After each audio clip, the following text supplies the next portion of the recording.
join Gordon Brown's new team of advisors at 10 Downing Street. Yes, Gordon has recently installed a brand new team of high flyers. Yes, because the old team was thought of as perhaps a little lacklustre. I wouldn't use the word lacklustre. Catastrophically hopeless. Yes. Perhaps. But what Gordon really wanted to do, you see, was to get away from the whole idea of spin. Spin, yes. Which was associated so firmly with Tony Blair when he was Prime Minister. So who are these new people, then? Well, they're David Muir, an advertising man. Nick Stace, a public relations man. Yes. And the new head of strategy and principal advisor to the Prime Minister, Stephen Carter, who is an advertising man and also a public relations man. So it's not that far away from spin, then? Oh, no, because, you see, Gordon has never forgotten his socialist roots. No, no. So he's appointed other people to balance the team. Balance the team, yes. Who? Like Jennifer Moses, the new head of special projects. She used to be a merchant banker with Goldman Sachs. Yes. And the permanent secretary, Jeremy Haywood, he was a banker with Morgan Stanley. Yes, so you have two bankers, a public relations man and two advertising men. Yes, it's a balanced the whole team. spectrum, the whole very much. Yes. What do they bring? What benefits do they bring to? Well, first, what they don't bring is a lot of, you know, outdated political baggage. Like what? Well, I don't know, like membership of the Labour Party. Yes.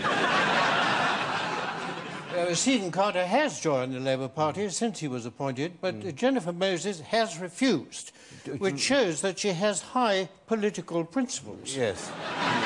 But then the process is not unlike that with Tony Blair, because Tony Blair himself was notoriously not keen on political ideology, particularly Labour. The Labour, yes. Ideology. But even then, you see, Alistair Campbell, who tried his best, but poor man, he could never forget that he was a lifelong supporter of the Labour Party, and it clouded his judgment. Yes. Whereas Nick Stace was campaign manager for Which magazine, so he is the man to tell you which washing machine to buy. Yes. And hence he can tell Gordon which foreign policy to adopt. Yes. There's a suggestion that this team, brilliant though it may be, does perhaps lack a feel for political problems. And you do have political problems. I mean, in particular, of course, the abolition of the 10% income tax ban. Yes. Now, you say Jennifer Moses worked for Goldman Sachs, the richest investment bank in the world. I mean, she wouldn't have any idea what it's like to suddenly lose a chunk of her income, would she? Well, there you see, you're completely wrong. Completely wrong. I'm sorry. She knows exactly, by personal experience, what it's like to be out of pocket.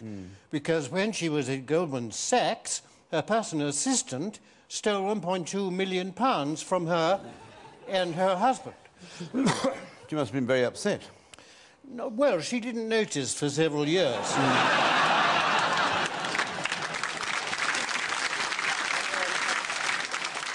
So, you see, she knows exactly how it feels to lose £232 of your income every year. Which is what will happen to the people who are caught in the abolition of the 10% tax ban. Absolutely, and she also can empathise with people in the credit crunch. Really? Because her husband has lost $40 million of his own money and $7 billion of other people's money when his hedge fund collapsed. Yes. Yes. So if anybody's qualified to give financial advice to the government, it's her. Absolutely right. Absolutely right. But, I mean, you still have the problem of...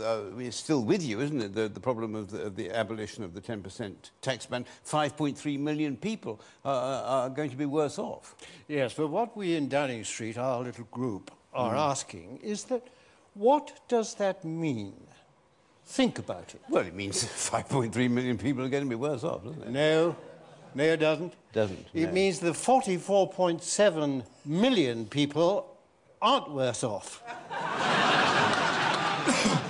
You see, look at the figures. One is bigger than another. So this is your new approach, the new team's approach, is it? Oh, absolutely. We call it Schadenfreude politics. Yes. However badly you feel you're off, there are people that are much worse off than you. Yes. And that can apply anywhere. I mean, you can ask, you know, how many people have been killed in Afghanistan? But then the answer is, how many people haven't been killed in Afghanistan? You know, thousands of people have gone through Heathrow, Terminal 5, and been told they've lost their luggage forever. It's in Somalia or somewhere. And yet think of the number of people, millions, you and me, who can go every morning into their spare room, look at the top of the wardrobe, and there's their suitcase. There it is. I mean, looking back, isn't it rather irresponsible of the government to ignore problems just because only a minority of people are affected by No, them? it mustn't ignore problems. No. What it has to do is to select the problems that it can do something about. And they are mainly floods and outbreaks of foot and mouth disease. Yeah. Because Gordon knows how to deal with those. He does, yes. So you'd like more foot and mouth and more floods, would you? Not necessarily, because I think the public needs a certain amount of variety. Yes.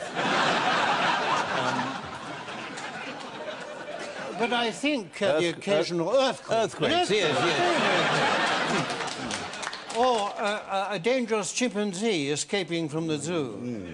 Yes, yes. That would show Gordon at his very best. Absolutely. So what would you say is the essential, as it were, philosophic difference between the two groups? Well, I think the old gang used to drone on about, you know, economic policy and the housing market and that kind of thing, but the new high flyers can concentrate on things which are really important, such as, should Gordon smile more? Should he smile more? Yes, you've probably noticed he has been smiling more. And this is deliberate policy. Oh, yes, it is. I mean, it's early days yet. And, you know, occasionally, instead of looking relaxed and benevolent, he looks like someone suffering from trapped wind. Yes. And also, he hasn't quite mastered smile selection. Smile selection. He says things like, you know, well, life is intolerable for millions of people in Zimbabwe. But it's all very well, isn't it, having these people who can deliver the message and develop the brand and create the feel-good image. But what about actual policies? Policies. Well, we'll wait for the Conservatives to think up some policies. Yes. And then we'll say we thought of them first. Very good. Yes. I see. Yeah.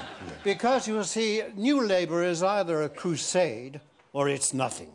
Absolutely. George Parr, thank you very much. Thank you.